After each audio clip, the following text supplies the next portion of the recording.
They called him Jedediah Boone, though most just shortened it to Jed. He was the kind of man who'd stopped expecting visitors a long time ago. Tucked away on a 40-acre stretch of dry Texas soil, his ranch sat quiet between two dusty hills, a place the map barely acknowledged and the world had mostly forgotten. That was just fine with Jed. He had his horses, his old hound Rufus, and the creak of the windmill to keep him company. After burying his wife 10 winters back and losing his son to a fever that came fast and cruel, solitude became a sort of shield he wore with pride.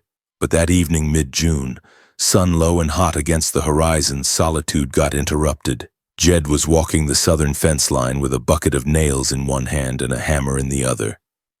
One of the cedar posts had come loose again, and he didn't like the idea of strays getting through. His boots kicked up tiny clouds of dust as he walked, his worn Stetson shading eyes the color of flint. Rufus barked once short, sharp, and low, then froze. That's when he saw her. At first, Jed thought it was just another piece of discarded cloth caught on a mesquite bush.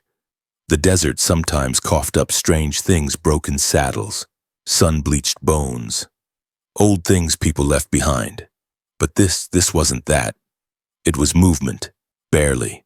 He squinted, took 2 steps forward, and felt his heartbeat quicken in a way it hadn't in years. Lying just beyond the broken fence was a young native girl, no older than 16, skin sunburnt, lips cracked, ribs showing beneath a torn deerskin tunic that hung from her like a flag in the wind. Her feet were bare, her hair, once jet black, now streaked with dirt and dried blood, tangled around her face like threads spun in a storm. Jed dropped the hammer. "Lord Almighty," he muttered. He didn't move right away. Not because he didn't care, but because he knew what this meant. A native child Comanche. By the look of her, half dead on a white man's land wasn't just trouble. It was a potential death sentence. The wars hadn't been kind. Too many raids. Too many sons not coming home. There were lines people didn't cross out here. Helping her could be seen as treason by some, hostile by others. But Jed couldn't bring himself to walk away. The girl stirred weakly, her breath shallow and raspy like dry leaves rustling in a dying breeze. Her eyes fluttered open just enough to meet his, a deep, glassy brown, filled with pain and confusion. Then they rolled back and closed. Jed dropped to his knees. "Easy, girl," he whispered, his voice cracked with age but soft with care. "You're safe. You hear me?" She didn't answer, just a twitch of her hand, curled loosely in the dirt. He could see the bruises now around her wrists, across her forearms, and the left side of her face, swollen where someone had struck her hard. These weren't just survival wounds, they were deliberate. Someone had hurt her. Someone meant for her to die out here. Jed took off his coat and gently wrapped it around her shoulders. The heat of the desert faded quickly after sundown, and she was already ice cold. "You ain't dying here," he said, more to himself than to her. "Not like this."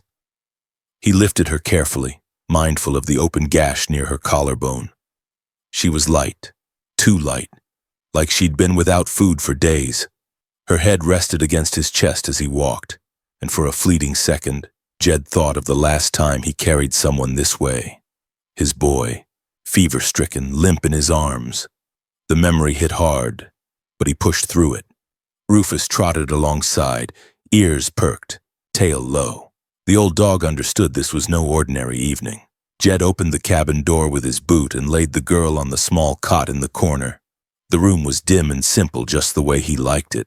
A potbelly stove, 2 chairs, and a shelf of yellowed books no one had touched in years.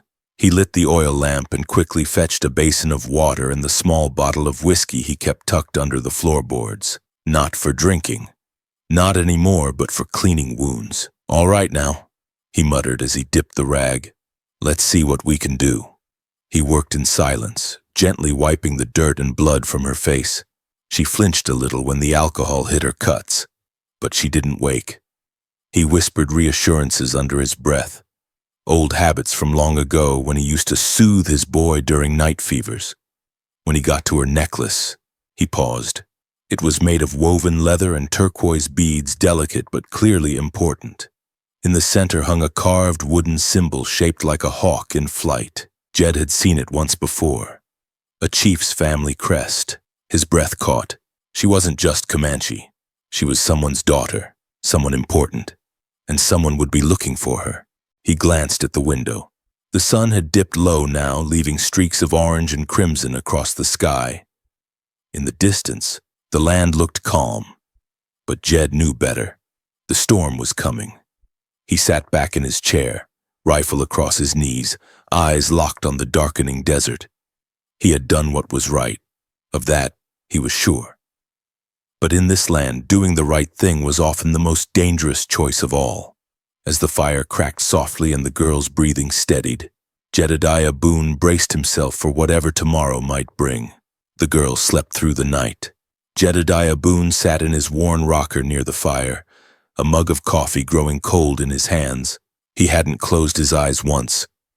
Not because he feared the girl, but because he feared what she represented. He'd spent too many years out here on the fringes of civilization not to understand the delicate balance between mercy and danger. Sometimes saving someone's life meant putting your own in jeopardy.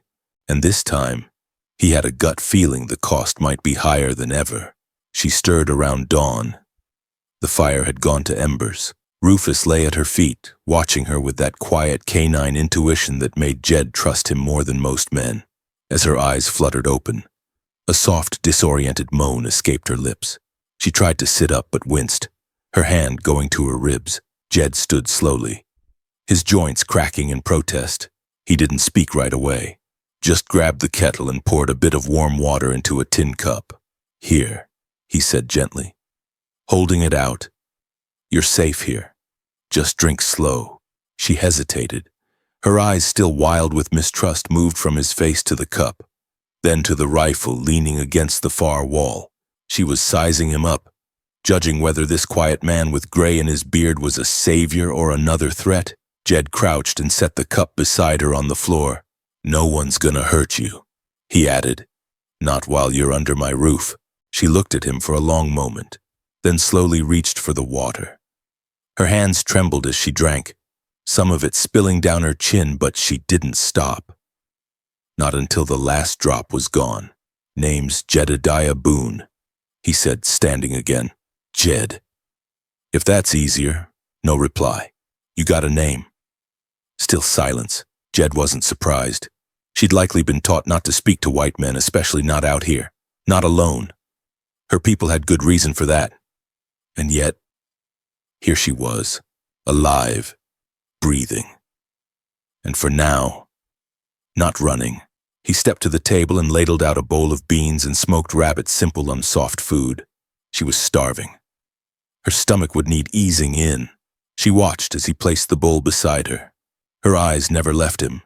"I'll turn my back if it makes you feel better," he offered. "Just don't faint on me. I ain't much good at nursing." She blinked once, then, with great effort, lifted the spoon. The first bite was cautious, the second urgent. She ate like a child who hadn't had food in days. Jed noticed tears welling in her eyes as she chewed, but she made no sound. When she finished, she leaned back against the pillow, breath slowing. Her shoulders eased slightly. That was when Jed finally saw it peeking out from beneath her tunic near the neckline. A necklace. Jed squinted, then froze. It wasn't just any necklace. The beads were turquoise and bone, arranged in a pattern he remembered from long ago, a hawk in flight, centered between two vertical arrows. His pulse quickened. He had seen that symbol once, nearly 20 years earlier, at a tense standoff north of Abilene. Back then he was young, still married, still naive enough to believe peace could be negotiated at gunpoint. The Comanche leader had ridden out under a white flag to speak with the U.S. Marshal, and hanging from his neck was that exact same emblem, Chief Red Elk. No, Jed corrected himself, Chief Red Elk's son, the one who would later rise to become Running Horse, feared and revered across the Texas frontier, a man whose name alone made most settlers keep a loaded rifle by the door. Jed took a slow breath. He looked again at the girl. She wasn't just a runaway. She wasn't just Comanche. She was bloodline royalty, in a sense. A daughter of war and power. And now, she was under his roof. Jed rubbed a hand across his jaw. The decision he'd made the night before, carried by instinct and human decency, had suddenly become far more complicated. Helping a wounded traveler was one thing. Harboring the missing child of the most feared Comanche chief in Texas that could be seen as kidnapping, that could get him hung. He stood and walked quietly to the window. Outside, the land lay still. The sky had turned that soft golden blue that only came just after sunrise. His ranch looked peaceful, deceptively so.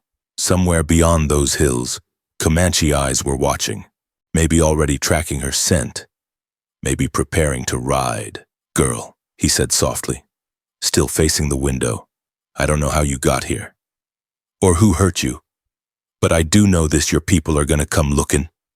Behind him, he heard the rustle of blankets. A pause, then the quietest voice, hoarse, barely audible. Too late. Jed turned. Her gaze met his, steady now, almost calm, and then she repeated it. "They're already coming." Jed felt the air go cold despite the morning sun. His hands found the windowsill, gripping it tighter than he meant to. "How many?" he asked. She looked down, then raised her fingers. 2, 0, 0. Jed exhaled through his nose, slow and steady. 200 Comanche warriors on horseback. Headed his way, maybe already watching from the ridges. He wasn't ready for war. He didn't want one, but he also wouldn't give up the girl. Not after what she'd suffered, not after the trust in her eyes. The girl lay back down, her voice barely above a whisper. "They think I was taken." Jed shook his head. "No, not taken, saved. There's a difference." She closed her eyes. "I know that," she said, "but they don't." Outside, the wind picked up. Dust danced across the dirt yard. Rufus barked once, then twice, his hackles rising as he looked toward the western ridge. Jed reached for his rifle. It was going to be a long day. By late afternoon, the wind had shifted. The sky over Jedediah Boone's ranch took on a strange yellow cast, the kind of light that made even old animals restless and folks with sense uneasy. Jed stood on his porch, arms folded, chewing on the same toothpick he'd had since lunch. He hadn't heard a horse in hours, but he knew what was coming. Not because he was paranoid, because people talk. And in a town like Elkhorn Ridge, word traveled faster than any telegraph. They had seen the girl, and they had drawn their conclusions. The first to arrive was Pastor Miller, riding up the trail like the good Lord himself had given him orders to intervene. He didn't even dismount before speaking. "Jedediah," the pastor called out, breath short from the climb. "That Comanche girl, they say she's in your cabin." Jed nodded slowly. "She's restin'. Barely alive when I found her." Pastor Miller's jaw tightened. "You know what people are saying, I don't much care." "Well, maybe you should." Jed stepped off the porch, boots crunching on the gravel. He walked over to the pastor's horse and laid a firm hand on the saddle horn, not aggressive, but unyielding. "You're a man of God. Reverend, tell me, what would you have done if you'd seen her the way I did, half dead? Ribs showing, face bruised from whatever devil laid hands on her." The pastor looked away. "This isn't about mercy. It's about the consequences." Jed's voice didn't rise, but it deepened. "There's never been mercy without consequence." That ended the conversation. But Pastor Miller wasn't the last. By sundown, 3 more men had shown up: Otis McGraw, who ran the general store, Elias Tucker, the blacksmith, and Roy Dalton, the sheriff's deputy, though no one had ever mistaken him for half the man the real sheriff had been before he caught fever. Otis leaned against the fence post like he owned the land. "Word is she's the chief's daughter," he said plainly. "Chief Running Horse, the same one who burned out Taylor's ranch last spring." Jed didn't answer. He didn't need to. Roy crossed his arms. "If that's true, you've brought blood to our doorstep." "She brought herself," Jed replied. "I just didn't let her die in the dirt." Elias scratched his beard. Town's nervous, Jed.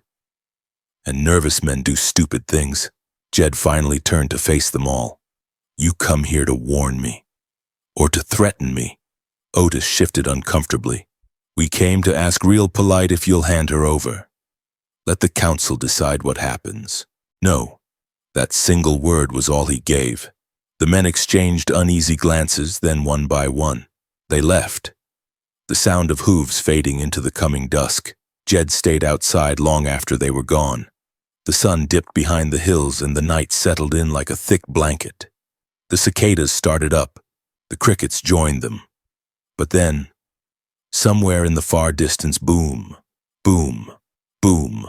The sound drifted through the valley like an old ghost. Jed's blood ran cold, and it wasn't thunder, it was a drum. War drums. Pounding low and slow at first. Then again. Louder. Closer. He stepped inside and quietly bolted the door.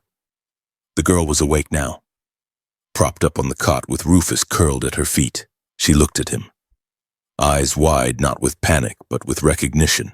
You hear that, he asked. She nodded. Jed moved to the window and parted the curtain just enough to see the shadows gathering on the ridge. Not men yet, just shapes. Movement. The land had begun to breathe differently. He sat down across from her. Voice level. How long do we have? The girl swallowed hard. Not long. 200. Right, that's what you said. She nodded. Jed exhaled and leaned forward. You need to tell me why you're out here. What happened? Her lips parted. At first, no words came, then slowly in careful English, she answered. They killed my brother, she said, barely above a whisper. The bluecoats, they said it was a mistake. Jed's brow furrowed. The army. She nodded again. They raided the wrong camp. My brother tried to stop them. They shot him, then tried to cover it up. My father found out. He sent me to our northern cousins, wanted me safe until the peace talks. Jed felt a knot form in his stomach. You were running when you got caught. Traitors, she whispered. 2 of them. Thought I was just some squaw to sell. I escaped 2 nights ago. Jed clenched his jaw. The bruises on the fear, the silence. It all made sense now. You saved me, she said suddenly. But to them it won't matter. They think you took me. That's why they're coming. Jed stood and walked to the hearth, staring into the fire like it held some answer he'd missed. He'd done the right thing. But the right thing out here didn't come with guarantees. Out here. Justice wasn't a badge, it was a decision you made at the edge of a rifle barrel. He turned back to her. What's your name? Girl. She looked up, blinking through the dim lamplight. Nokoma, she said. It means daughter of thunder. Jed let the name settle in the room like a prayer. All right. Nokoma, he said, pulling a Winchester from its case and checking the chamber. Let's hope thunder's not the only thing you were born to survive. Outside. The drums beat louder now. No one was waiting for morning. The drums stopped just before midnight. Jedediah Boone had heard many things in his 61 years, coyotes howling on a cold February night. The thunder of cavalry riding through the plains, even the death rattle of a man too stubborn to quit bleeding. But there was something about silence, deep, premeditated silence that chilled him worse than the sound of guns. He stood on the porch of his cabin, lantern in one hand, Winchester slung over his shoulder, and stared into the night. That's when they came.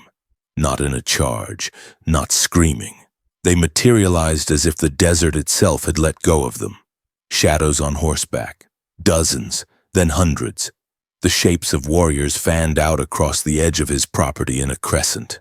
Torches glowed like stars burning low to the ground. The horses snorted but didn't stampede. The warriors didn't speak. But their eyes, all of them, were fixed on Jed. Then one rider broke the line. He rode slowly, without fear, draped in white buffalo hide and war beads that shimmered like bone in the torchlight. His face was painted in black and crimson. His hair hung in twin braids threaded with silver rings. Chief running horse. Jed had never seen him in person, but the stories matched the figure before him. Cold as granite, sharp as a hawk's cry, The chief stopped 20 yards from the porch and then raised one hand. A warrior dismounted and stepped forward. He held a peace stick, a carved staff wrapped in feathers and rawhide, symbolic but not a promise. Jed stepped down from the porch. "I ain't armed," he said calmly, holding the lantern out. The warriors didn't blink. Behind him, the cabin door creaked open. Nokoma stood barefoot in the threshold, wrapped in Jed's old sheepskin coat, her hair still damp from washing. She stepped down beside him without a word. The air seemed to snap. Every Comanche eye shifted to her. Jed didn't need to speak. Her presence alone explained everything and nothing. The chief dismounted. He approached them slowly, steps measured, eyes locked on his daughter. But when he stopped a few feet away, it wasn't Nokoma he looked at. It was Jed, in perfect English, low and clear. He said, "You have taken what is mine." Jed didn't flinch. "I found her starved and beaten. She came through my fence alone. I gave her water, food, a place to rest. She wears your coat." She was freezing, and the chief's gaze darkened.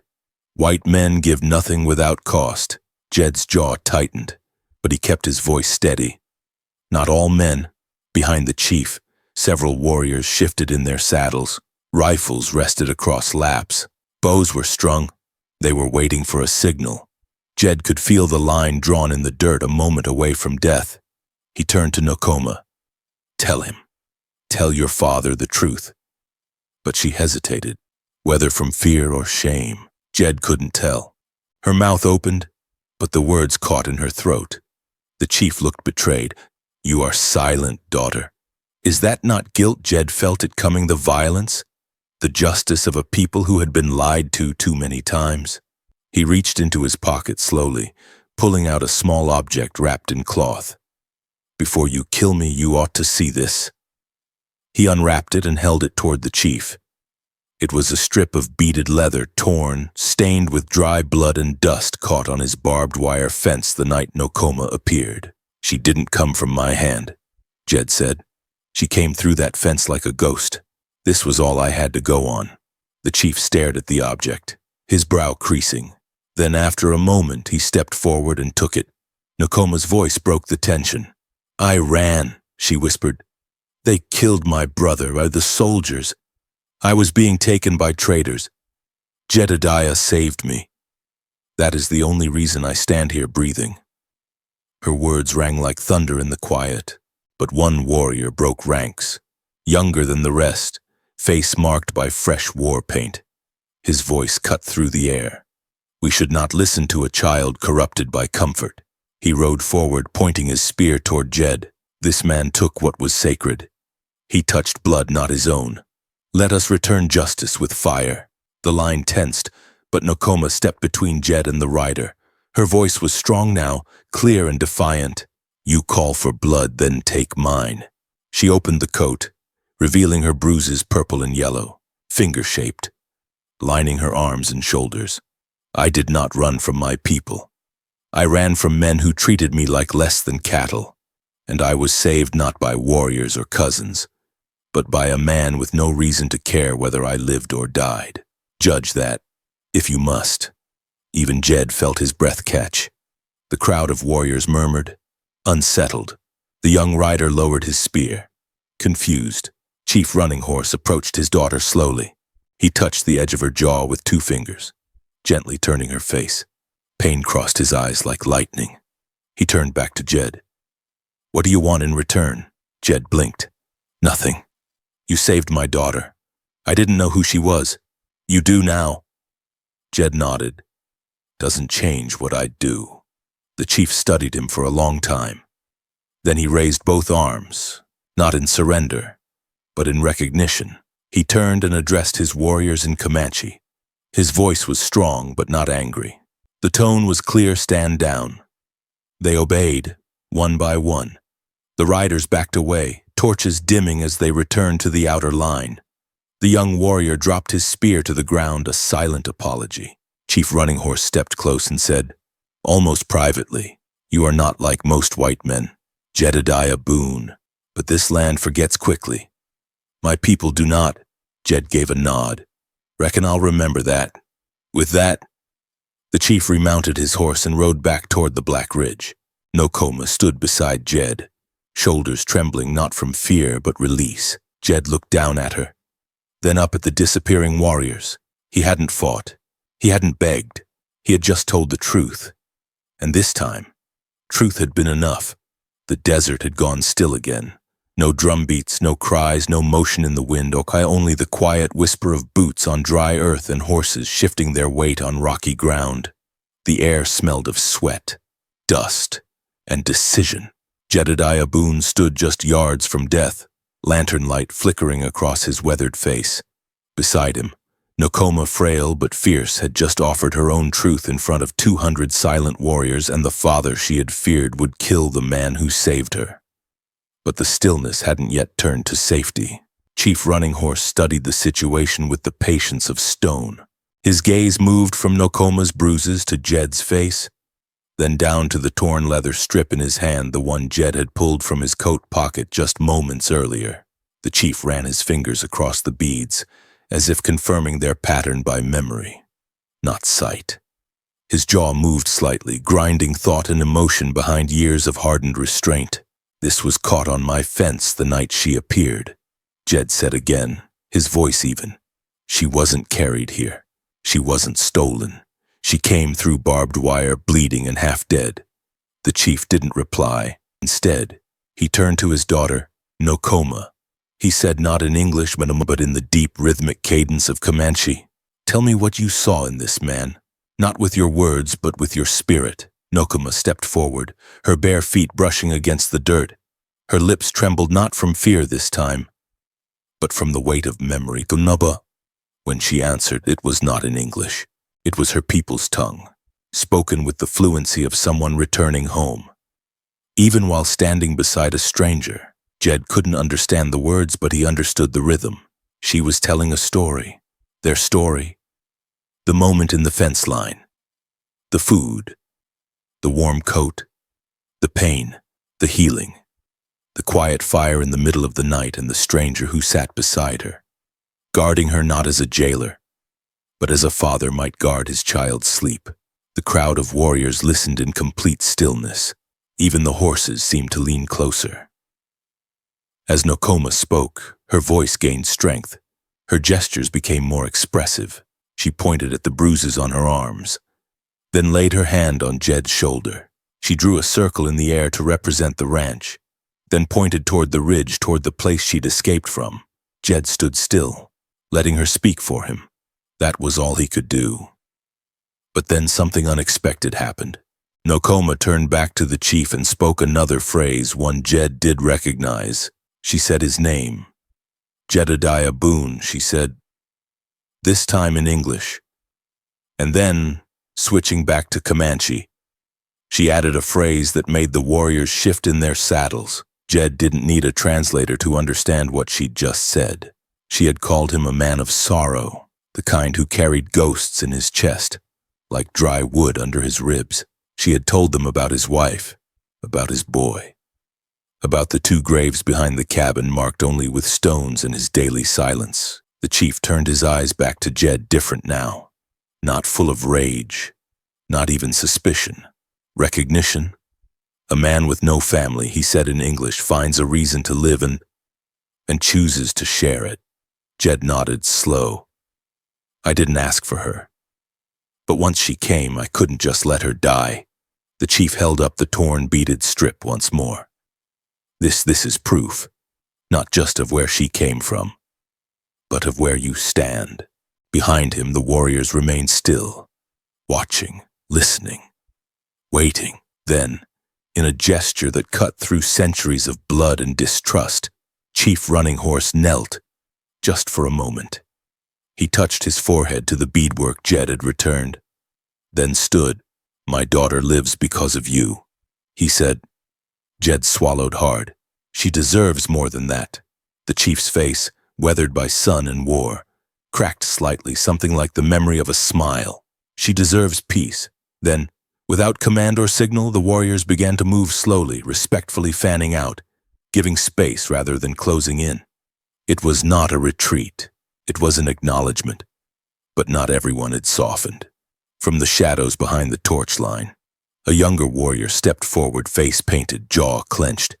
It was the same man who had challenged Nokoma before. His name, as Jed would later learn, was Crying Hawk.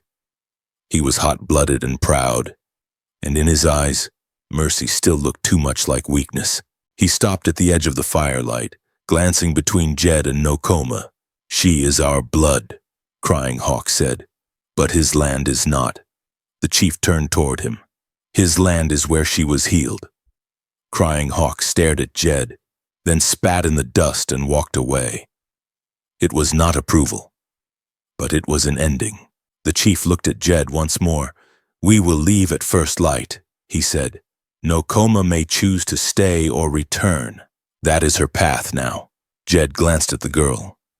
Her eyes shimmered in the firelight, not with fear but with something deeper. A kind of peace. The chief mounted his horse and gave a final nod before turning toward the ridge. The rest followed in quiet procession, leaving behind only torch embers and hoofprints in the dirt. Nokoma stood in the moonlight, her face calm. Jed looked at her, then toward the road where they disappeared. "Well," he muttered, adjusting his hat, "I reckon that was the closest I've ever come to being scalped for doing the right thing." Nokoma smiled. Not a wide smile, but real. Jed gestured toward the porch. "Come on, let's make some coffee." The desert had begun to breathe again. As the Comanche riders moved back toward the ridge, their torches dimmed one by one, fading into the ink-black silence. Jedediah Boone stood beneath a sky heavy with stars, watching them disappear like ghosts into the land. He exhaled long, steady, but peace, like the desert's wind, doesn't always settle when you want it to. A voice cut through the darkness, harsh, sharp, measured. "This is a mistake." Jed turned. So did Chief Running Horse. From the shadows emerged Crying Hawk, the young warrior whose temper had already cracked against Nokoma's defiance. This time, he didn't ride. He walked deliberate, proud, and unflinching. The other warriors stopped. Torches flickered. The entire tribe felt it. This wasn't a challenge to Jed. This was a challenge to the chief. Crying Hawk stepped into the circle of light cast by the last torch and spoke in Comanche sharp syllables layered with old anger. Jed didn't understand the words, but he knew their weight. The tone was accusation, the posture, defiance. The meaning was simple: mercy breaks tradition. Running Horse didn't speak. Not yet. His silence allowed the moment to breathe, as if testing the ground before stepping onto it. Crying Hawk turned slightly toward Nokoma, then shifted his eyes back to Jed. "Too many of our young lie beneath white crosses," he growled, now in English. "Too many of our daughters vanish into towns and wagons, never to return. You ask us to believe that this man did not steal her." Jed didn't answer. He'd already said everything worth saying. Crying Hawk continued, voice rising. "He hides behind her bruises, her words. He says he gave shelter, but what he took was blood. Royal blood." The warriors stirred, not with agreement but with unease. They didn't want war, but neither did they want to be seen as weak.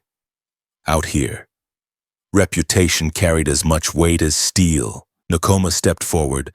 She had removed Jed's sheepskin coat, now standing in her worn tunic. Her shoulders bore the marks of her journey, still bruises, cuts, the silent stories carved by cruelty. "Enough," she said, her voice clear and powerful in the still night. Crying Hawk turned on her. "You defend him again?" "Yes," she answered. "I defend him because he did what some of you would not." A gasp passed through a few riders. She pointed directly at Crying Hawk. "You call for blood in the name of our people, but you speak from your pride, not from pain. You were not there when I was tied to a wagon like livestock.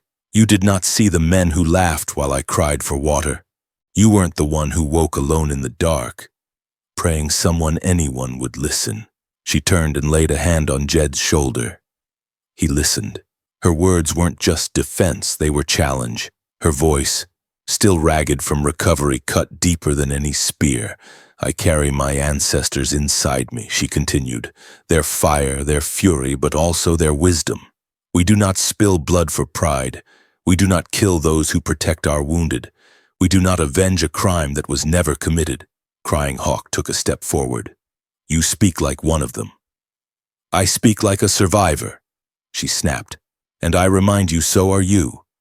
Every man here stands alive because someone showed mercy once. She turned, addressing the entire ridge.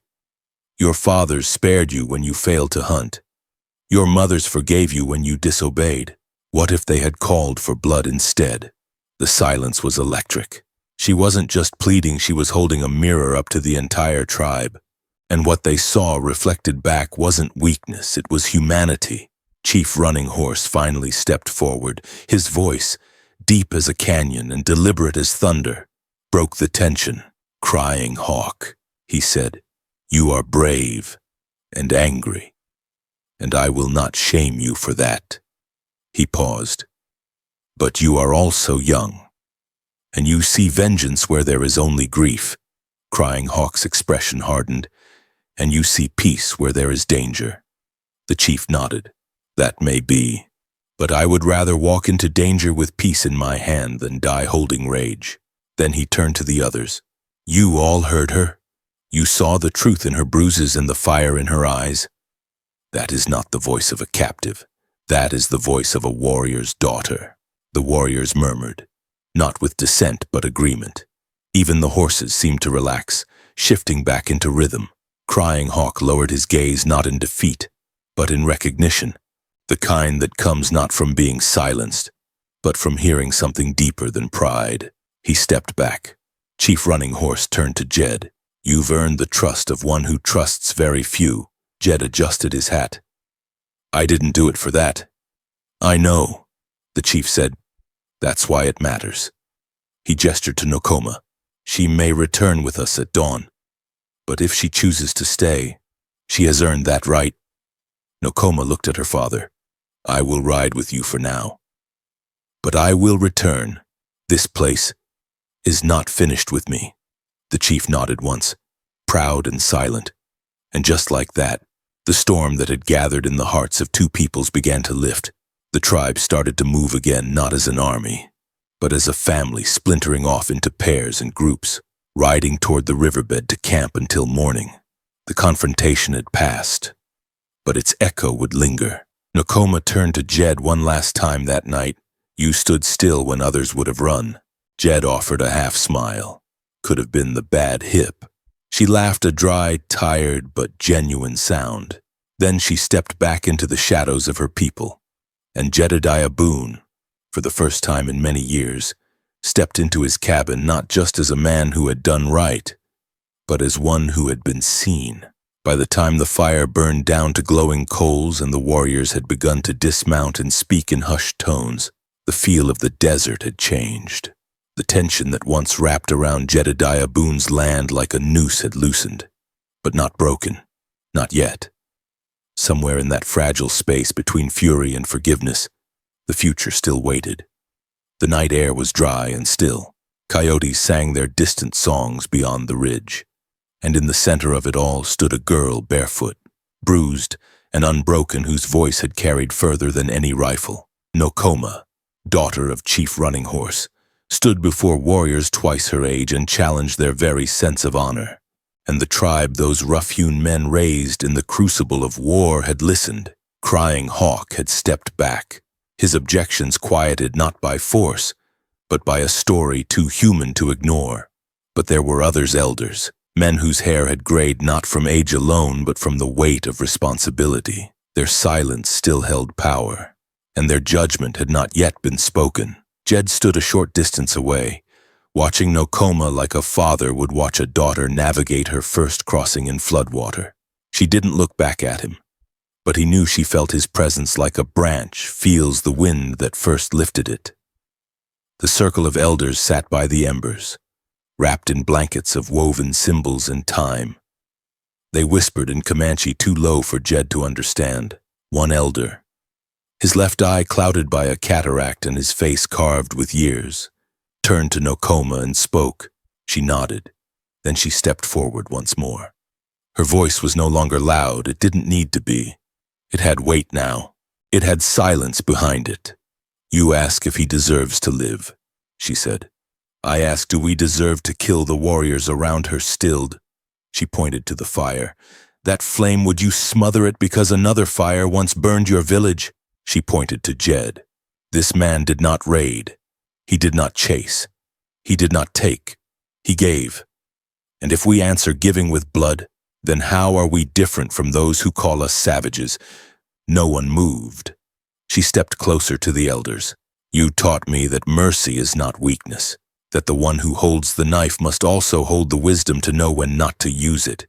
She paused. "Let me remind you." Her voice lowered softer now, more personal. "He didn't know my name. He didn't know my blood.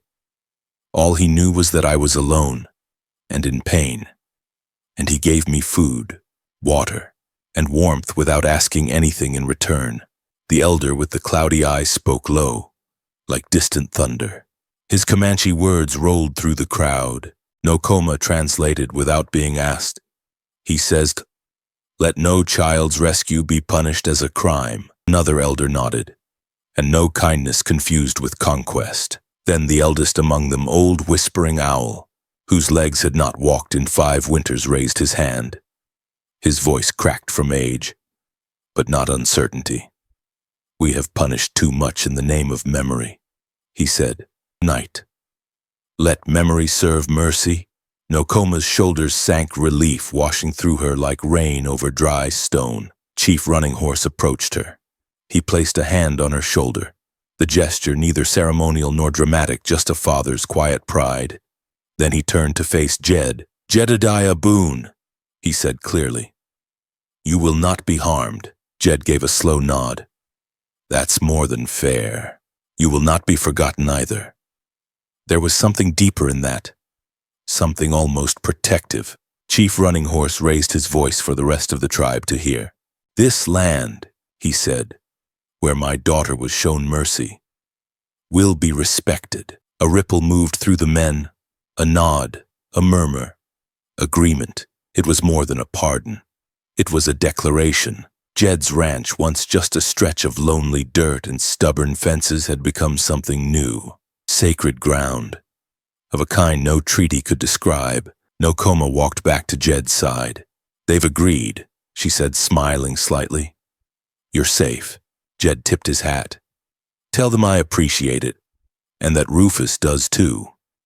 The girl laughed, and it was the first time Jed heard her truly sound like a child. Chief Running Horse turned toward the fire and addressed his people in Comanche. The language carried like wind, winding through the circle of warriors and wrapping around the hearts of those who had come ready to fight but were now preparing to ride away with something far rarer, peace. As the speeches faded and the warriors began to bed down in their camps or return to their scouts along the ridge, Jed sat on the porch again, lantern at his side. Nokoma joined him, this time sitting on the top step. Her arms rested on her knees, and her hair fell over her shoulders in dark waves. The moon bathed the land in silver. "Think it'll hold?" she asked softly. Jed didn't answer at first. "Then peace never holds. Not forever, but sometimes it don't have to. Sometimes it just has to be enough for a moment." She nodded, and together they sat in the silence that followed the storm. The Comanche warriors left with the morning. They rode out in silence, no trumpets, no drums, no threat in their wake. Just hoofbeats on dry dirt and the early sun stretching long shadows across the land. Jedediah Boone stood at the edge of his porch, arms crossed, watching the last of the riders vanish over the ridge. Rufus lay by his feet, ears alert, tail still, behind him. Nokoma packed the few things she had: a woven bracelet, an old ribbon, and the sheepskin coat he'd lent her the night she arrived, folded now with surprising care. "You sure you want to go with them?" he asked. She looked up from her satchel, nodding. "For now. There are things I need to remember, and things they need to hear." Jed nodded. "Can't argue with that." She stepped forward, clutching the bag in one hand, her other holding the strap across her shoulder. But instead of turning to go, she lingered at the base of the steps, eyes scanning the porch like it was already a memory. This place, she said quietly. It's not like any I've known. Jed chuckled. That's 'cause it ain't got sense enough to be afraid of either side. Nokoma smiled small, but real. She looked up at him. You saved me, she said. Her voice had settled into a rhythm no longer halting, no longer uncertain. And now I save you. Jed's brow furrowed. What do you mean you think this ends with you still breathing? She said. But it doesn't. Not really. They'll talk, Jed, in town, in the hills, in the tribal camps. Your name will pass through mouths like wildfire. Some will spit it. Others will praise it. But it won't be quiet. Jed sighed. Didn't reckon on fame.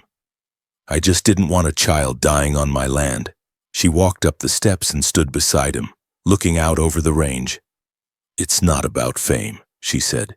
It's about what you'll do next. He glanced sideways. And what's that? Exactly. You build something that can't be burned, she answered. A place where mercy isn't punished, where a Comanche child can knock on the door and not get a rifle pointed at her chest. Jed looked down at his boots. Think folks'll go for that? She shrugged. Some won't, but you don't need most people. Just enough to hold the line. The wind kicked up dust along the trail. Nokoma turned to go, but paused again. If anyone comes here in need, she said softly, Comanche or not, you'll help them. Jed's answer was simple, without ceremony. Yes. That single word was more binding than any oath. She nodded, stepped down, and whistled. A tall chestnut mare emerged from the grove near the creek. Saddled and waiting, she mounted with ease, pausing only once to look back. I'll return, she said. This land knows me now. He raised a hand. I'll keep it warm for you. Then she rode out head high, hair trailing like a banner of something new being born. The years passed slowly, but not quietly. Word did spread, first in whispers, then in certainty. There was a ranch out west, just past the Devil's Backbone, where the fence didn't ask what blood you carried. Comanche scouts rode past without raising their bows. Settlers came with fear but left with food. The sheriff stopped by once to check in. He left 2 hours later with a story and a new respect carved deep into his silence. Jedediah Boone built a second cabin down by the river, small, sturdy, open to those who had nowhere else to go. He called it the Crossroads Shelter. No fee, no questions, just warmth and work if you wanted it. Some abused the trust, but most honored it. A Lakota boy came one winter, sick with fever. Jed stayed up 3 nights nursing him through it. The boy lived. A Mexican woman fleeing a band of horse thieves stayed long enough to grow a garden. Even Crying Hawk showed up one spring silent, stiff, but respectful. He didn't speak of the night by the fire, but he helped fix a section of broken fence without being asked. When he left, he saluted Jed with 2 fingers to the brim of his war bonnet. And every year, without fail, Nokoma returned, sometimes for a week, sometimes just a single evening. She'd arrive on horseback, wearing new braids and a bone-handled knife, and bring with her stories from tribes across the Southwest. She had become something more than a chief's daughter. She had become a keeper of peace, not by signing treaties or speaking in courtrooms, but by walking into tense places and reminding both sides what happened when someone chose mercy over fear. She was the proof, and Jed was the foundation she stood on. They never said they were family, but they didn't need to. On the porch, there were 2 chairs. Hers was never empty when she was near. Jedediah Boone passed quietly in the spring of his 73rd year. He died with Rufus asleep by the hearth and the smell of coffee still lingering in the air. A journal lay beside him, its last entry, a simple line. Some debts repay themselves in time. The funeral was held under the cottonwood tree behind the barn. No priest, no formal service. Just Nokoma, chief running horse, older now but still proud, and settlers from town, standing shoulder to shoulder with warriors from the ridge. No one carried rifles. They carried stones, each one laying a marker on Jed's resting place. Nokoma laid the final one, a smooth, river-washed stone etched with the Comanche word for bridge. And so the ranch remained, not as a monument, but as a memory that still breathes. A boy who lost his family found a daughter not born of blood. A girl who was once nearly sold learned to command the respect of nations, and a patch of dry Texas land became something rare in a world that too often forgets that sometimes peace begins with one man saying, "Come in, you're safe here." The wind in the Texas plains never forgets a story worth telling. It carries whispers between the branches of weathered trees and across the hills where old bones rest beneath cottonwood roots, and somewhere near the Devil's Backbone, where the horizon burns gold every evening, there stands a ranch quiet, modest, eternal in its simplicity. It belonged to a man named Jedediah Boone. He wasn't famous, he wasn't rich, but he was remembered. Jed lived out the rest of his years not as a hero, nor as a saint, but as something rarer in the West, a bridge between the Comanche and the settlers, between wounded hearts and open hands, between what had always been and what might someday be.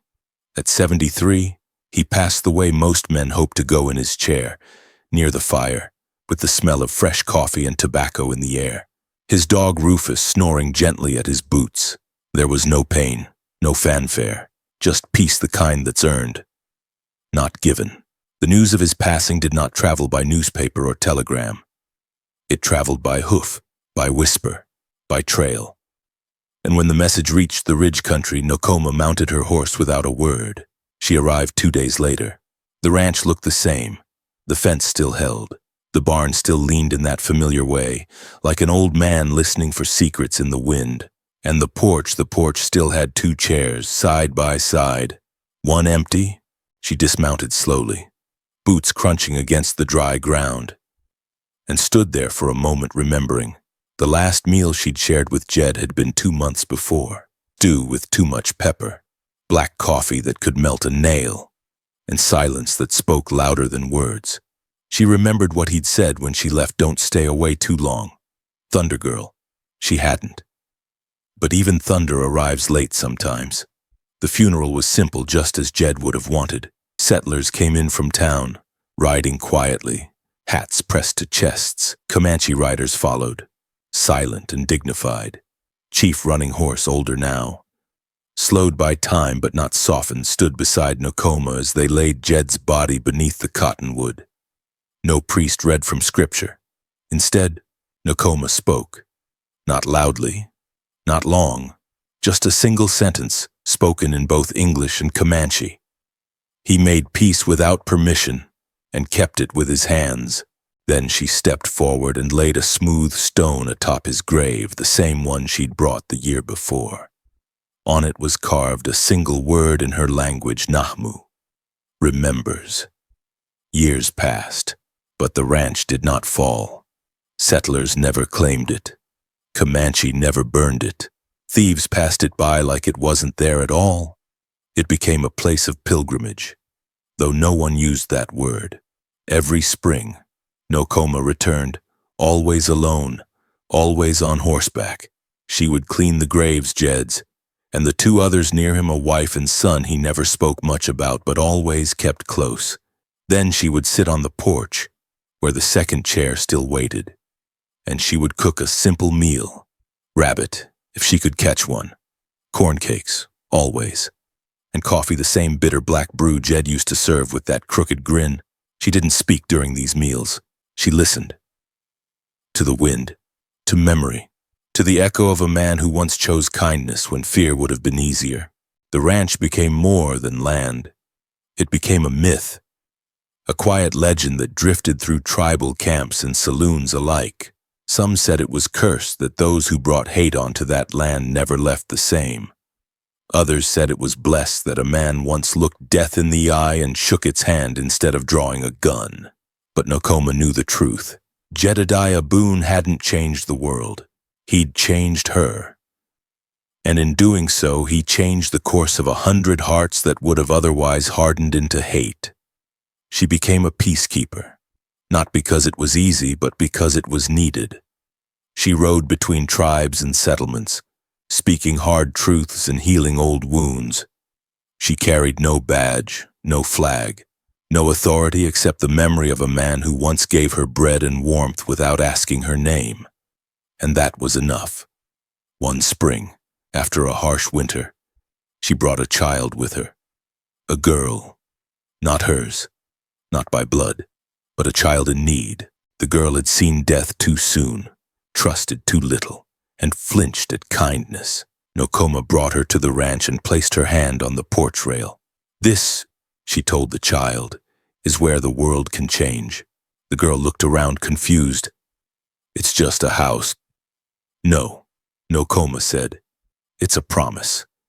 And just like Jed had once done for her, she gave the child food, shelter, and most importantly, safety. The legacy of Jedediah Boone lived on not in stories carved into stone, but in stories carried in hearts. Every rider who stopped at the ranch and left with a full belly told someone else. Every child sheltered there whispered the tale in quiet reverence to their own. It was always the same. There was once a man who did not care what color your skin was, or what tribe you came from. He saw hunger, he saw pain, and he answered it with mercy. Because sometimes it doesn't take war to make history. Sometimes it takes a single plate of stew, a warm bed, an open door, a man who says you don't owe me anything, just rest a while. In the end, the wind keeps the story alive. You can still hear it if you're quiet enough whistling past the posts of a porch where two chairs once stood side by side. And if you ever find yourself near the devil's backbone, keep an eye out for a fence line that doesn't quite end. That's where it began. Not with fire, not with fury, but with a girl half dead in the dust, and a rancher who chose mercy over fear. In the wide silence of the West, one man's kindness spoke louder than any rifle. Jedediah Boone didn't change the world with speeches or riches. He changed it with a warm coat, a shared meal, and the courage to see a wounded soul not an enemy. His quiet act of mercy became a bridge between generations, between cultures, and between wounded hearts. For those of us who've lived long enough to know that the world doesn't often reward gentleness, Jed's story reminds us decency still matters, even when no one's watching, especially then, in a time when suspicion spreads faster than truth, and differences divide more than they unite. This story whispers something eternal. Compassion may not undo the past, but it can change what comes next. Sometimes the greatest legacies aren't carved in stone but passed from hand to hand in acts of quiet grace. So, whether you're looking back on a life well lived or still tending to the fences of your own soul, remember mercy isn't weakness. It's strength held steady. Like Jed, we can all choose to be the porch light in someone else's storm. And that choice still echoes.